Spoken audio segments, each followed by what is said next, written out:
সকলেই সুস্থ আছেন, ভালো আছেন। টুকাইয়ের রান্নাঘরে আপনাদের সকলকে স্বাগত জানিয়ে আজকে রেসিপি শেয়ার করছি। আমি এখানে 1.5 লিটারের মতো দুধ, সেই রেসিপি শেয়ার করব আজকে আপনাদের সাথে। তাই সবার আগে আমি এই 1.5 লিটার দুধ একটু ফুটিয়ে নিই, তারপরে দুধটা একটু লেবু দিয়ে কাটিয়ে নিই। দুধটা ভালো করে ফুটে গেছে, আমি এর মধ্যে লেবুর রস দিয়ে দিচ্ছি ছানাটা কাটিয়ে নেবার জন্য। दूध को फटाने के लिए नींबू का रस दे रही हूँ मैं।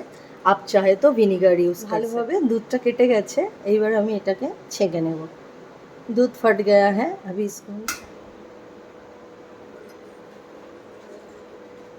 1.5 লিটার দুধে আমার এতটা ছানা হয়েছে। এই যে এটা কিছুক্ষণ জল ঝরতে দিতে হবে। इसको पानी थोड़ा निकालने के लिए ऐसे ही छाननी में कुछ देर तक रखेंगे। কিছু ছানাটা জল ঝরানো হয়ে গেছে, আমি ছানাটা একটা থালার মধ্যে নিয়ে নিলাম। খুব চিপে চিপে জল ঝরানোর দরকার নেই, তাহলে কিন্তু ছানাটা এবারে খুব ভালো করে মেখে নিতে হবে।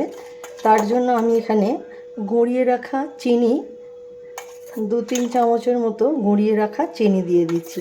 চিনিটা গুঁড়িয়ে নিয়ে দিলেই ভালো হবে। শক্কর জম, সুজি 2 চামচের মতো সুজি আছে এখানে, রवा 2 চামচ, কাজু বাদামের কিছু টুকরো করে নিয়েছি, আর কিশমিশ। কাজু আর কিশমিশ, একদম অল্প একটু এলাচ গুঁড়ো, এলাচি পাউডার, দেশি ঘি 2 চামচের মতো দেশি ঘি আমি দিয়ে দিলাম। এইবার সব কিছু খুব ভালোভাবে এটা মেখে নিতে হবে। মিষ্টির দোকানে এইভাবেই কিন্তু ছানা পোড়া বানায়। दुकान में ऐसा ही छेना पोड़ा जो बनाते हैं ना, ऐसा ही মাখা হয়ে গেছে। খুব ভালো করে এটা মেখে নিয়েছি। এই যে এরকম একটু নরম থাকলেই ভালো, তবেই ছানা পোড়াটা একটু সফট হবে, নাহলে কিন্তু খুব হার্ড হয়ে যাবে। মোলটা একটু ঘি মাখিয়ে নিচ্ছি। মোল में थोड़ा सा घी ব্রাশ कर लिया। কলা পাতা দিয়ে ছানা পোড়া বানালে তার টেস্ট কিন্তু খুব ভালো হয়। আমি এখানে এক টুকরো কলা পাতাতেও একটু ঘি মাখিয়ে নিচ্ছি। মেখে নেওয়া ছানাটা এর মধ্যে দিয়ে দিচ্ছি। मोल्ड रेडी हो गया। अभी जो छेना हम रेडी किया था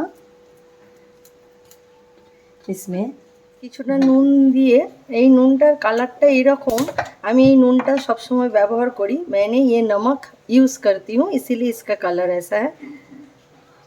এটা এর মধ্যে বসিয়ে দিচ্ছি, दिए এইটা চাপা দিয়ে रख दिया। अब इसको ढक के रखेंगे 20 मिनट के लिए। इसके ऊपर और एक ढक्कन लगा दें। একদম রেডি হয়ে গেছে, দেখুন কত সুন্দর কালার এসছে।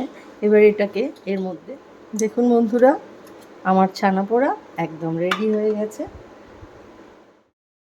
খুব সহজে দেখুন, কাটাটা দেখে বুঝতে পারছেন যে এটা কতটা সফট হয়েছে। দেখুন पूरा एकदम रेडी हो गया। जगन्नाथ महाप्रभु के सबसे प्रिय स्वीट सही है, आप लोग घर पे एक बार ज़रूर ट्राई कीजिए। ভালো লাগলে অবশ্যই আমার চ্যানেলটাকে সাবস্ক্রাইব করে নেবেন, লাইক করবেন, কমেন্টে জানাবেন কীরকম লাগলো। আর রথযাত্রা উপলক্ষে সবাইকে অনেক অনেক শুভেচ্ছা জানাই, আন্তরিক অভিনন্দন। সবাই ভালো থাকুন, সুস্থ থাকুন, সকলকে ভালো রাখুন। আজকে তবে আসি, দেখা হবে আবার পরের ভিডিওতে।